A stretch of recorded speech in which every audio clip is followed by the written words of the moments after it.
या वर्षापासून 10वीच्या निकालानंतर 11वीत ऑनलाईन ॲडमिशन रजिस्ट्रेशनची पद्धत सरकारने अवलंबली असल्याने साईटमुळे विद्यार्थ्यांची तारांबळ उडताना चित्र बघावयास येत होते.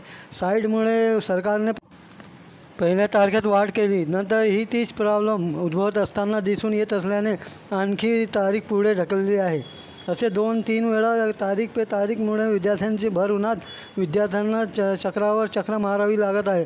तसेच शाळेतील व्यवस्थापनाला ही यामुळे मनस्ताप होतानाचे बघावयास येत असून विद्यार्थ्यांसह पालकांच्या चर्चेतून ऑफलाईन ॲडमिशनच बरं होतं. त्याच पद्धतीने सरकारने फेरविचार करण्याची गरज असल्याचेही बोलले जात आहे, जेणेकरून शाळा व्यवस्थापन व पालकवर्ग तसेच विद्यार्थ्यांचा मनस्ताप कमी होईल, अशीही चर्चा जोर धरू लागली आहे.